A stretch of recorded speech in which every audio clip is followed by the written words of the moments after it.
a lot of people over the years have said to me, why do these people, if the job's that bad, why do they keep going back to it? For many of them, it's their only source of income. And what I now understand is it's the children, it's the family at home that sustain those people. And I just want them to know that there's somebody out there who's fighting for them. There's not a lot of us, but there are a few.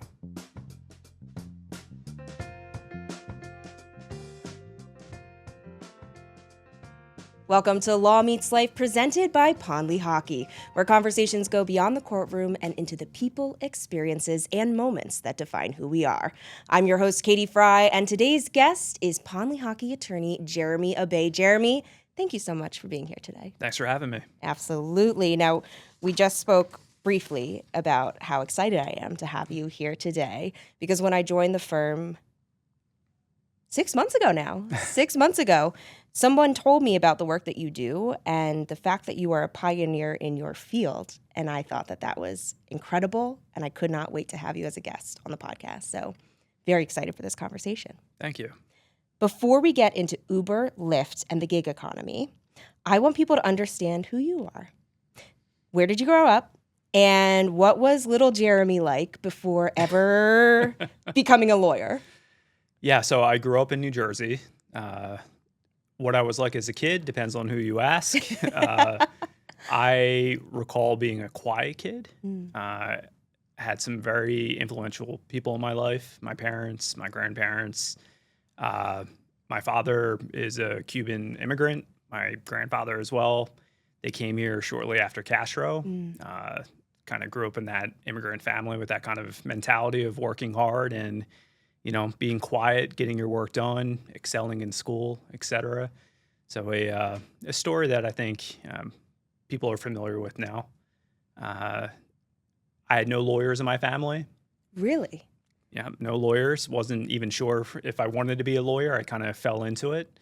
I thought I wanted to be an investment banker. Went to school for that. Had an internship on Wall Street. Absolutely hated it. Came home and my dad said, now what? You don't want to do that. What do you want to do? And I said, well, maybe I'll give law a shot. And fortunately for me, my dad was pretty smart. And he said, that's not something you attempt. You have to really want to do it. And he had a client that was a law firm. And he had asked them if I could go and intern for them for a summer. And that was a gap year between college and law school. And I was lucky that I just absolutely fell in love with it. And It was something I felt like I was looking for a calling my entire life. And I worked at that firm and I felt like, here it is. This is what I want to do. That's amazing. Yeah.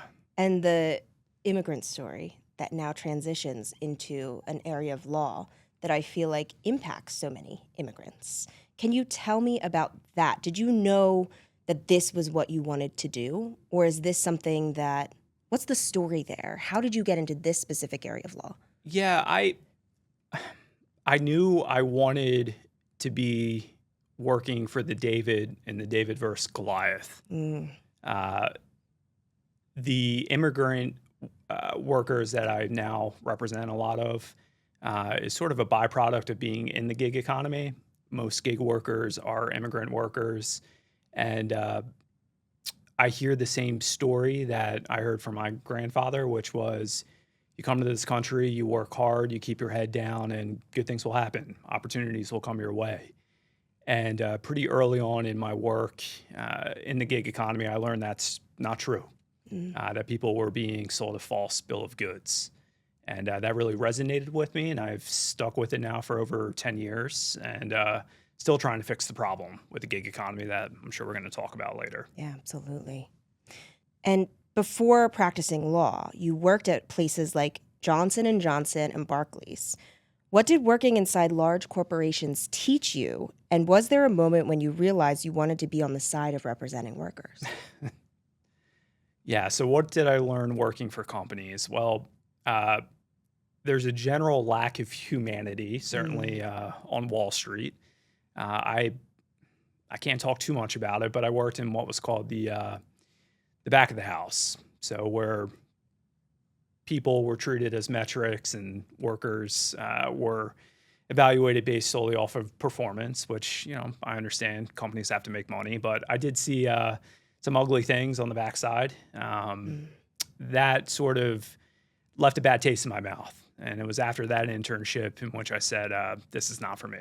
I want to do something that helps people, not judges people solely based off of how much money they made. Wow. You've been working on gig worker issues, like you said, for more than a decade, before most people were even talking about the gig economy. What initially caught your attention? Yeah, so I get that question a lot, and my answer usually invokes a laugh. It's exotic dancers. I like to I like to tell my students in law school that exotic dancers are the original gig workers. There's a whole body of precedent about exotic dancers actually being employees under federal law. And when I started looking into these companies, Uber, Lyft, some of the early gig companies, I noticed a lot of similar issues: lack of control, lack of ability to negotiate prices, things like that. And in my head, it kept adding up that these rideshare drivers were a lot like the exotic dancers. And I thought under federal law, they should be employees. Wow. I read that some of your earliest conversations with Uber Black drivers happened in the waiting lot of the Philadelphia airport. Take me back there. How did you end up talking with these drivers, and what were they telling you? So before I filed the lawsuit against Uber, I started my investigation. Now, anytime you're going to sue an up-and-coming popular company like that, you want to make sure you have all the facts. So one of my tactics is I try to figure out, where is the water cooler? Where are the employees congregating? Where are they sharing stories, tips, frustrations? And early on in the process, I quickly identified that as the airport waiting lot.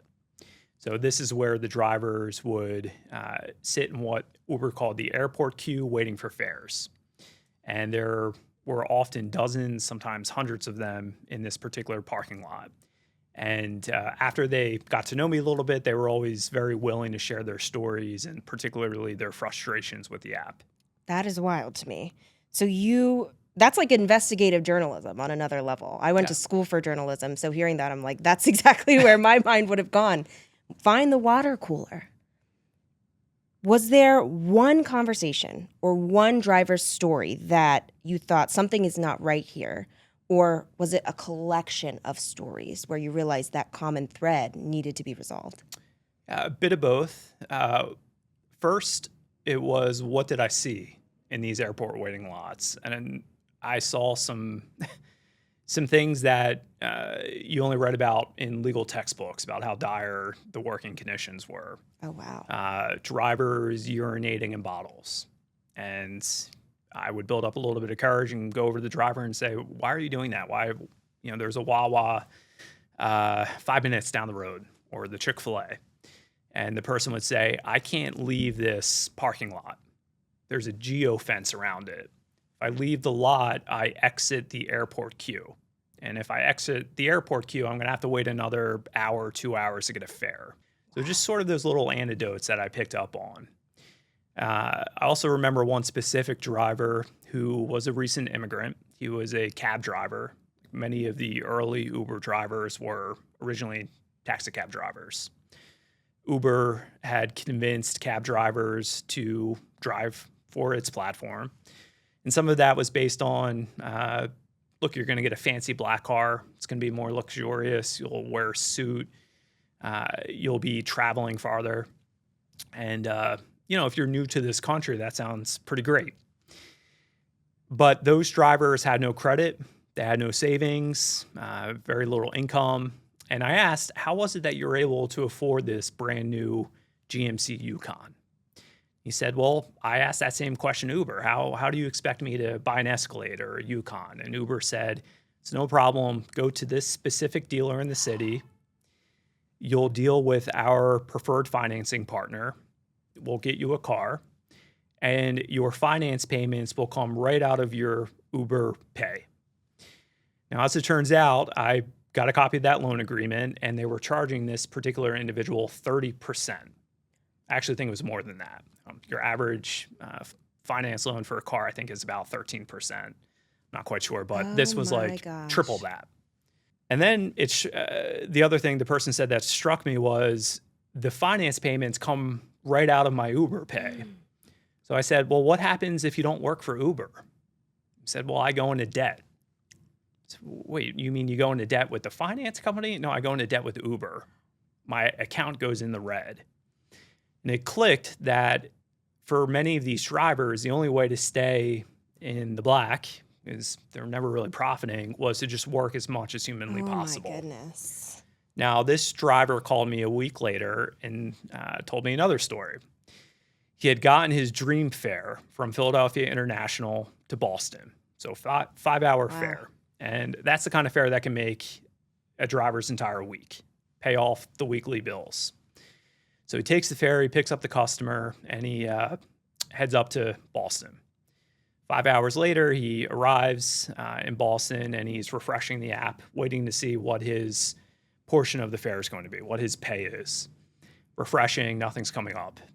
So he figures it will come eventually, turns around, and he's got a 5-hour way home now.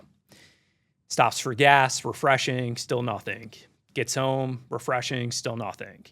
Eventually, he contacts Uber support, and they tell him your account's been deactivated. He says, why? Someone has accused you of being intoxicated while driving. Are you kidding? Now he's thinking, I've just been in the car for 5 hours with one customer. It must be that customer. What I subsequently discovered was that there are persons out there who have learned how to game the Uber system. If you lodge a complaint like that against a driver, they don't charge you for the fare. Oh, no. And they don't pay the driver. And there's no recourse for the driver. There's no HR.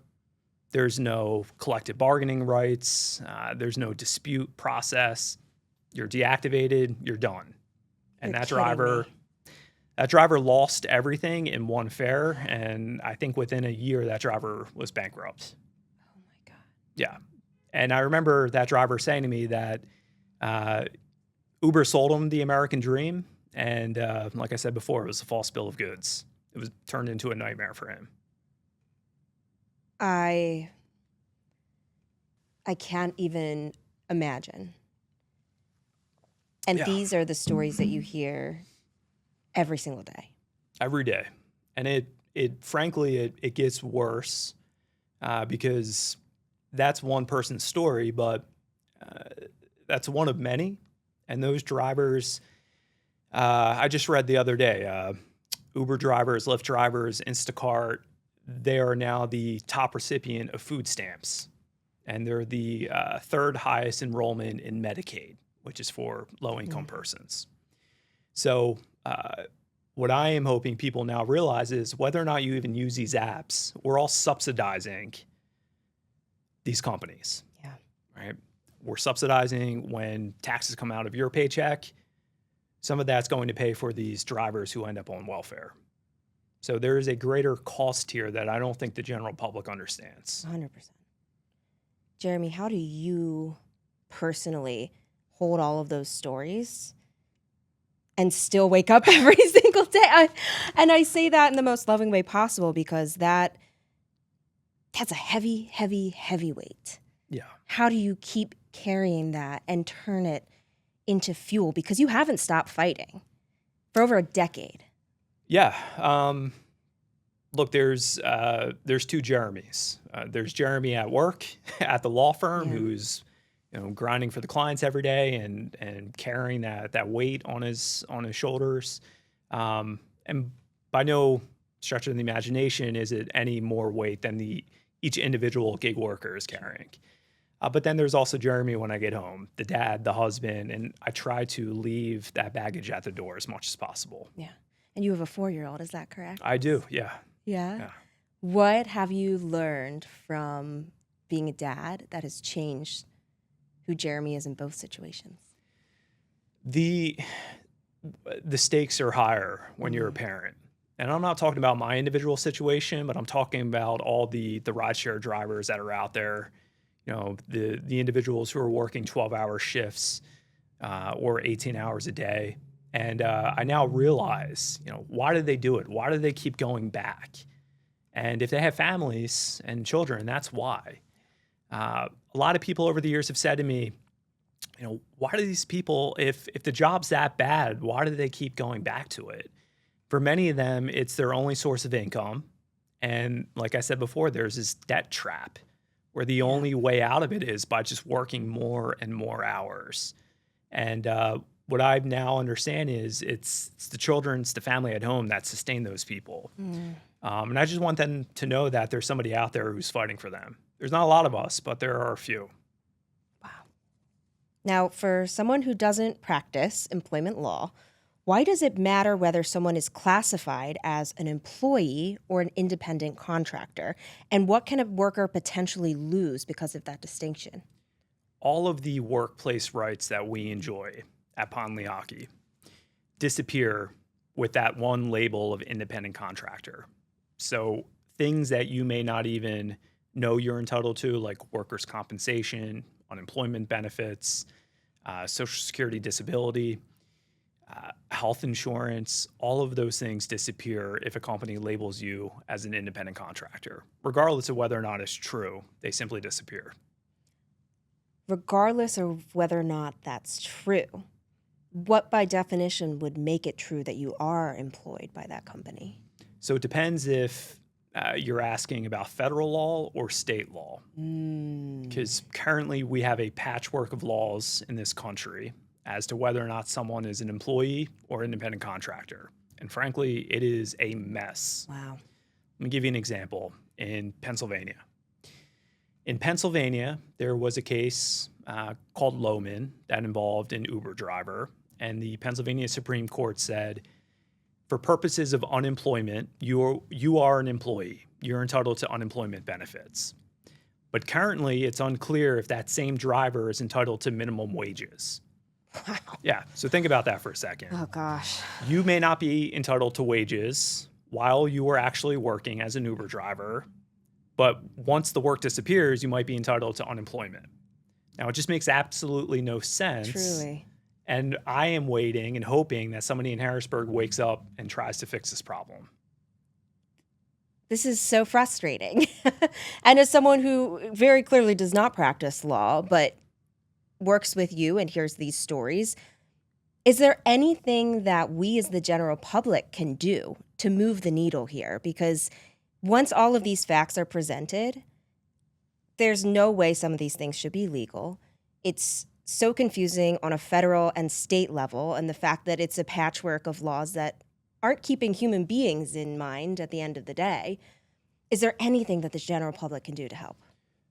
I think it's important to educate as many people as possible.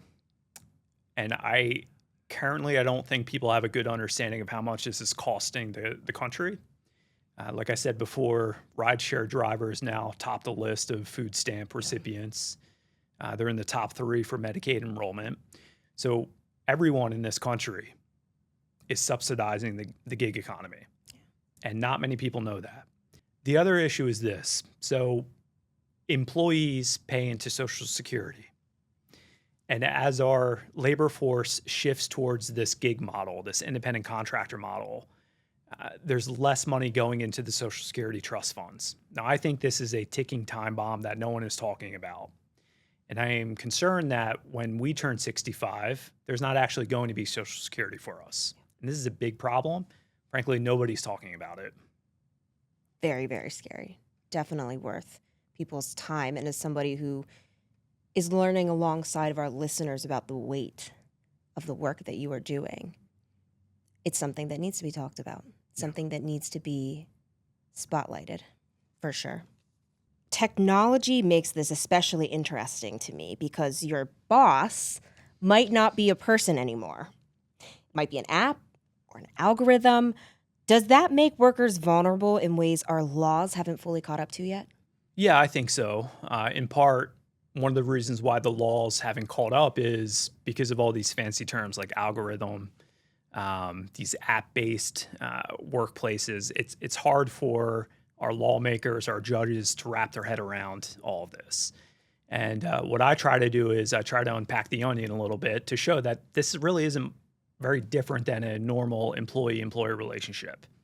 Yeah, you can't walk up to the top floor and talk to your algorithm boss in the corner office, right? But the control isn't much different, right? The algorithm, the boss is still deciding how much to charge the customer, right? The algorithm in rideshare is deciding what insurance company the drivers have to pay into for their insurance. The algorithm's still deciding who to assign fares to, who to assign the work to. So while it might be an algorithm, and I can't cross-examine an algorithm, Right. it still has all the hallmarks of traditional employment. Something we talked about before we started filming, too, is that you could be standing in the exact same place at the exact same time as somebody else. You pull up the Uber app on your phone, and you could both be getting different fares. And that visibility on the driver's side is also not there. So they don't know how much you're paying, but they're getting just a fraction of that fee. Yeah. Is that something that develops into your specific area of law? Is that something you bring up when you're fighting these cases? Yeah, so I refer to that as information asymmetry, right? And that's a fancy way of saying the boss can see behind the scenes, see behind the curtain, sees how the sausage is made. But the employees are just told to execute. And again, that is a hallmark of normal employer-employee relationship that we also see in the gig economy. Like we said before, you spent years actually talking directly to drivers. Who are the people doing this work? And what do you think the average person doesn't understand about what it's truly like to make a living through these platforms? Yeah, let me tell you who is not doing this work. It's not the side hustle college kids looking to make a little bit of beer money. In my experience, the vast majority of gig workers are immigrant workers who are looking for a steady source of income and simply can't find other work. We'll be back with more Law Meets Life after a quick message from our sponsor. Up! Do my eyes play games? What do you see, Captain? Is it the redcoats? No, it's another Pond Lehocky billboard. Who here's been injured at work? We have, sir. It's our fingers, sir. Oh, they ache. Well then, you know who to call. To the front, march! These things are everywhere. We're back now with Pond Lehocky attorney Jeremy Abay. Have you had clients who genuinely had no idea that they might have rights that they weren't receiving because they've been told for so long that they're independent contractors? Yeah, this is a big problem. It's also another education problem. We often have to deprogram our clients. Wow. Because they are fed this label of independent contractor constantly. And when we were in litigation with Uber, we've got all of this discovery about what we called Uber talk. So Uber would train its customer support people, its internal staff, management, et cetera, on what not to say and what to say when dealing with drivers. Oh, wow. For example, this one sticks out in my head. It was forbidden to ever tell a driver that they were fired. Because when people think of, I've been fired, they think of an employer-employee relationship. Instead, they were told to say, you've been deactivated or your account has been suspended. So there was a lot of effort behind the scenes and at all of these gig companies to program the workers into thinking they don't have rights, into believing this independent contractor label. And it's just such an inhumane way of talking to another human being. You've been deactivated, almost like you're a robot that just feeds up into a system greater than thou. That is wild to me that they trained the psychology of these people Yeah. to believe it's okay. And that's why that's one side of the equation. The other side is the fancy PR campaigns that these companies engage in. You know, the be your own boss slogan, which when I hear it, it turns my stomach. Yeah. No one is their own boss in these gig companies. Independent contractor sounds cool. Like, I'm independent, I'm doing my own contract work, but at the end of the day, it's like, I'm not getting health insurance. You're not getting the same rights. You're not your own boss. Yeah. You can't set prices. You can't decide when you're going to work. This is important because most folks who have not worked for these companies think they provide flexibility, that you can work when you want. right? That's always the advocacy line I hear from the PR firms representing these companies. Work when you want, flexible hours. I want to be clear. There's a distinction between being able to log into an app when you want and actually getting the work. So not all of the time spent on the app is compensable. Right. You're only getting paid when there's a customer in your car or groceries in your trunk to deliver. Yeah. Time spent on the app, we dispute this, but the gig companies don't pay for time purely logged into the app. That Really? idle time. So yeah, you can log in when you want, but it doesn't mean you're going to get the work. Wow. The gig company decides when you're going to work, what trips you're going to get, what groceries you're going to deliver. What happens then if someone who relies on this app to support their families suddenly gets hurt or gets sick or gets deactivated and can't earn any more income? This is where it's very important to talk to a lawyer, right? Working for these companies is like walking a tightrope with no safety net. One misstep, one accident, and you have no income, you have no insurance, you have no workers' comp benefits coming in, you have no safety net. And often, again, it falls on the taxpayers to fill that gap, to fund the food stamps, the Medicaid, the welfare payments. So basically, Uber is expecting perfection from these drivers. I don't know what Uber is expecting. All I can tell you, what I know they're expecting is to be able to operate with impunity. And we were talking earlier about the state of the law being in flux. And that's not an accident. That's by design. These companies thrive in the gray area of the law. They don't want the law to be amended. They don't want the law to be clearer. In fact, in states like my home state, New Jersey, where the law has developed and become much clearer, these companies threaten to leave. Are you kidding? No. New York City, for example, has passed a lot of laws targeted at the gig economy to help both workers and what they thought to also help the companies by providing clarity. As it turns out, the companies don't want clarity. They want all of this to be legally ambiguous. That's how they thrive and grow.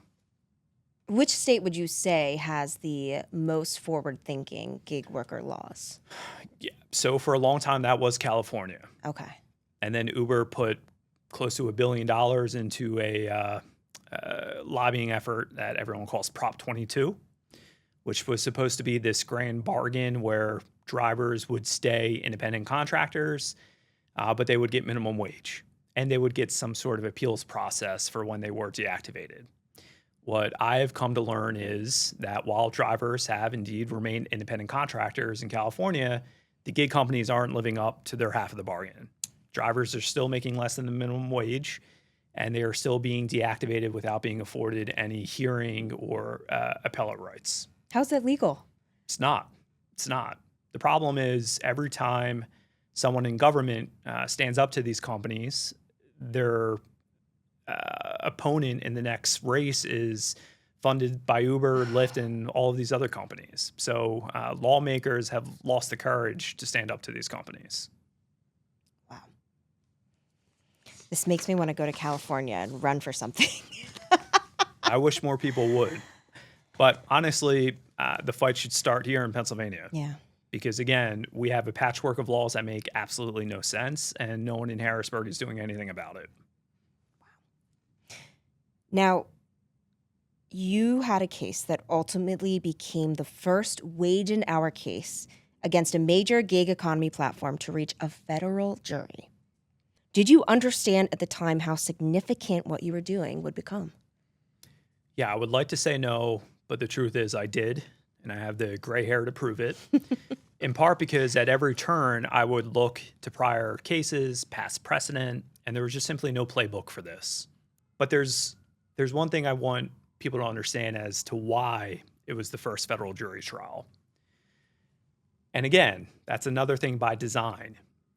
Anytime someone wants to work for one of these companies, they have to agree to something called arbitration. That's a private court forum that's confidential. It's adjudicated by typically a retired judge or even private attorneys. It's not our open court system that people think of when they sue. So these companies have been steering claims into this behind closed door system for years. And through some legal maneuvering in my case against Uber, we were able to stay out of arbitration. So I knew that I had an opportunity to take the case the distance where others had been forced into arbitration. There's also this incredible moment where you noticed a window that allowed drivers to opt out of Uber's arbitration provision. What happened and why was that so important? So early on in our process, while I was gathering information to launch the case, I was also tracking a lawsuit out in California that was ahead of the one I was about to bring. And in that case, there was a ruling that said in order for Uber's arbitration pact with drivers to be enforceable, Uber had to give drivers an opportunity to opt out of it, right? The ability to bring your claims in open court as opposed to this private forum. Within a week, Uber had updated its terms of service with drivers to give them a 90-day window to opt out of arbitration. When I saw that, I ran around the city for 90 days. Are you kidding? And tried convincing as many Uber drivers as I could to sign a letter saying I opt out of Uber's arbitration program. I think ultimately we got about 250 to opt out. Amazing. So we were able to use that opt-out procedure to avoid having to go to arbitration, which is why, as we were litigating that case, I knew it was going to be a case of first impression all the way along because all the other cases had been kicked to arbitration at that point. Was there ever a moment where you had a thought of self-doubt or fear, or did you just turn everything, all of those conversations, all of the people who were depending on you, into just pure drive? Yeah, I want to say I was completely fearless, but I want young lawyers to know it's the fear, the self-doubt, the anxiety that gives you your edge, and to use it as a tool, right? So of course, I was going against some of the best lawyers in the country who had unlimited litigation funds. We were doing something no one else had ever done before. Now, like we said before, you've been fighting this battle for years. What keeps you going, especially knowing that the outcome could potentially affect far more people than just the client sitting in front of you? First and foremost, it's the client. It's also knowing that no one else is taking on this work. No one else is trying to fix it right now. Certainly not at the federal level. Not really at the state level. There's a handful of state attorneys general that are now tackling this problem, and they're doing good work. And then there's a very small handful of plaintiffs' lawyers filling in the rest of the gap, and it is a sizable gap. And I don't think I can stop until I know that someone else has picked up the torch, so to speak. Right? And I don't see anyone coming. I just keep wondering, what can we do? How can we find somebody to take that torch? What do you think deters people from pursuing this specific area of the law? Arbitration is a big one, right? The prospect for a lawyer of not having some big payday, right? These cases in arbitration have to be litigated individually, which means there's no gigantic class action with some gigantic payday coming at the end. Now, that takes probably about 90% of the plaintiff's bar off the field, right? Not here. I'm lucky enough I work with people who understand the importance of this work and who want to provide holistic legal help to workers, right? Now, this firm is, as far as I know, one of the only firms pushing the envelope of workers' comp by bringing workers' comp cases against gig companies, by saying gig workers are entitled to workers' comp benefits under the law. Now, the Pennsylvania Supreme Court, they've addressed unemployment, but they have yet to address the standard under the Workers' Compensation Act. And that is one thing I'm hoping to do here, is to bring a case all the way up to the Pennsylvania Supreme Court to set a new standard. Now, you and I know the gig economy is not going away. If anything, there's more industries, like you said, that are moving toward this type of work. What concerns you most about where we're headed? With every new gig company, we lose a union. These independent contractors have no collective bargaining rights, which means their wages can be suppressed, their frustrations can be silenced.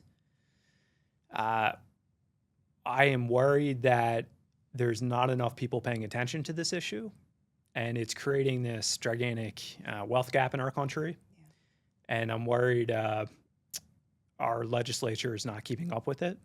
And the problem just keeps compounding.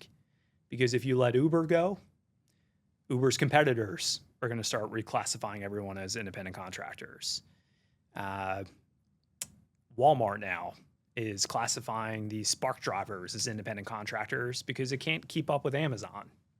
Really? FedEx is now moving to an independent contractor model because Amazon has taken over the logistics industry. So we are in a complete race to the bottom, and it's all at the expense of the American worker. And I don't know how this is not a news story. Yeah. Maybe I'm not doing a good enough job telling it, but I am amazed that no one in Washington, D.C. or Harrisburg or Trenton is really taking this up and trying to come up with a solution. And now we're adding AI to the equation. If algorithms increasingly determine who gets work, how much they earn, how they're evaluated, and even whether or not they get to keep their jobs, what protections do workers need most? Yeah, so this is one of the questions I get often and I get frustrated by, because we already have laws that could work. We just need a legislator or a judge to say these laws apply to gig workers.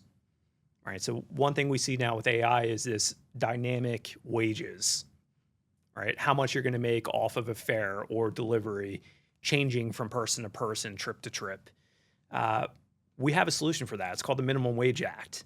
The states have it. The federal government has it with the Fair Labor Standards Act. We just need someone to step in and say these laws apply to gig workers. For someone watching who drives for Uber or Lyft, delivers food, or earns money through another platform, what should they know about their rights? And what are the red flags that should make them stop and think, maybe I should talk to an attorney? So the most important thing a gig worker should know is that a label doesn't control what the relationship is. So if a gig platform calls you an independent contractor, it doesn't make it so. You might still be entitled to traditional employment rights, including minimum wages and overtime and other benefits. And you should talk to a lawyer to determine if you are entitled to those. Now, red flags. Things like who controls pricing. Do you get to negotiate a fare with the customer? If the answer is no, then it's likely you're an employee, not an independent contractor.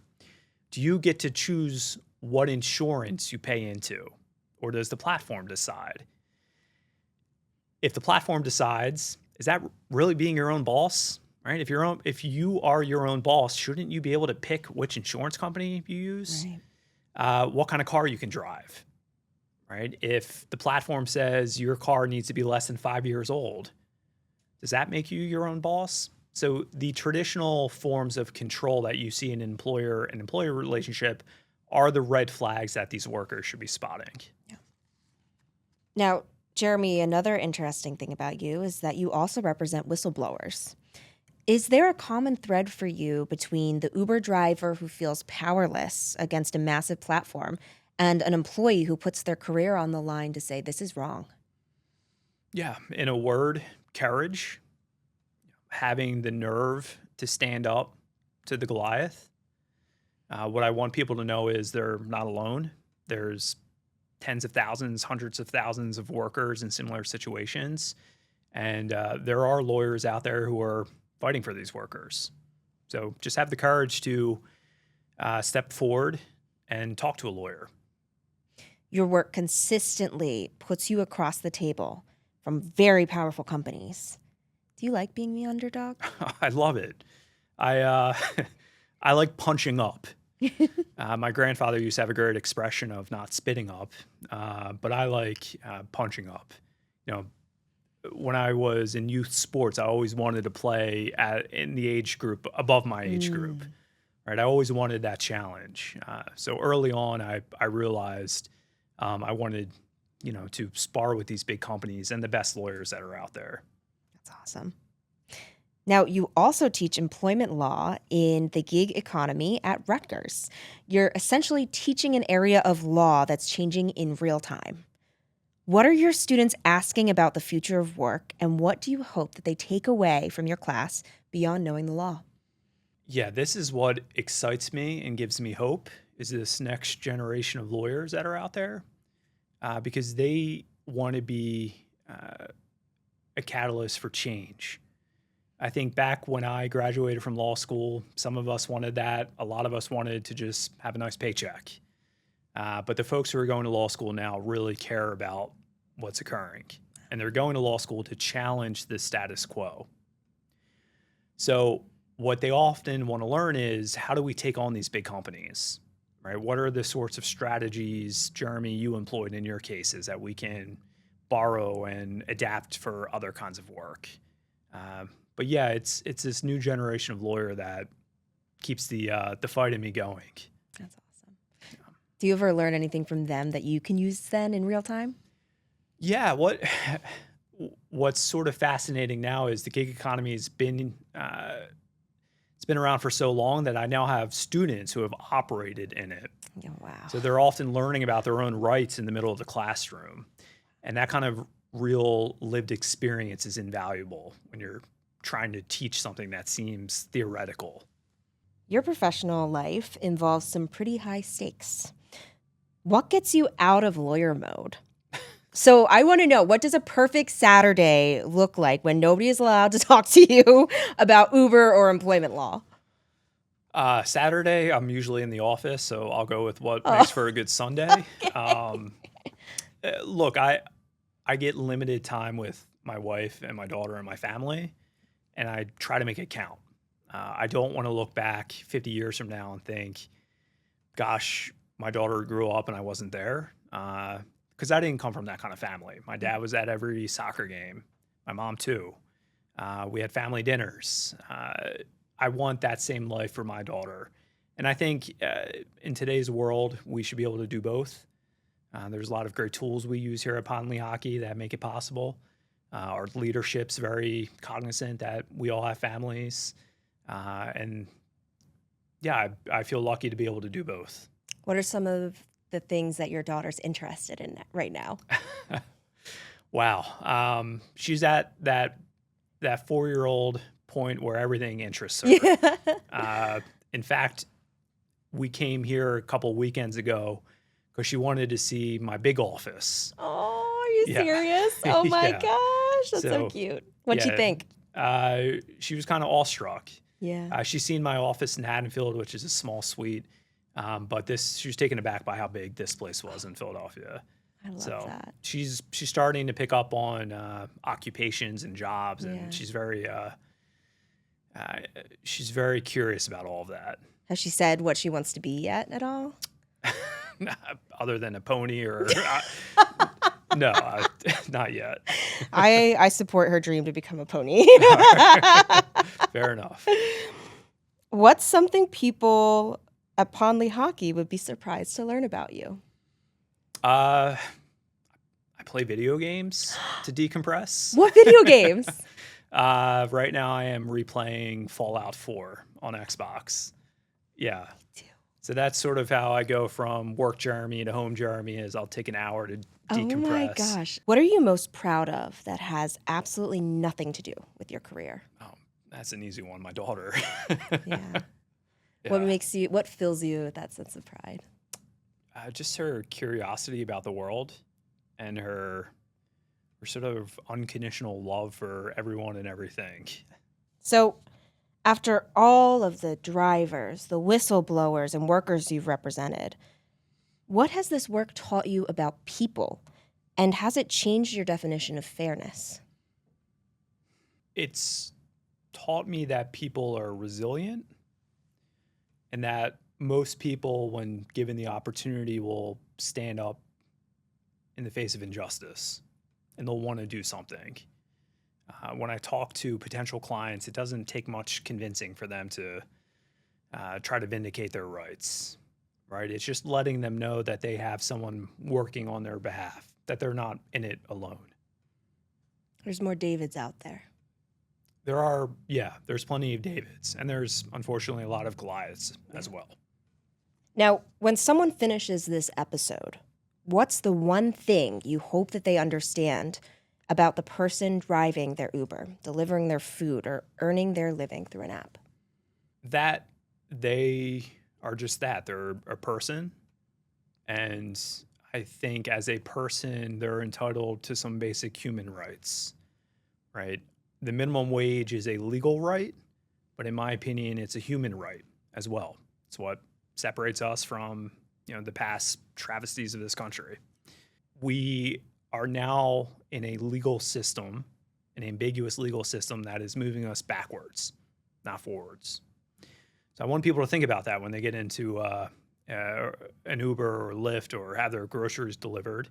I also want them to understand that the price they see on their app is not the full price. Right? Again, we are all subsidizing this work for these companies.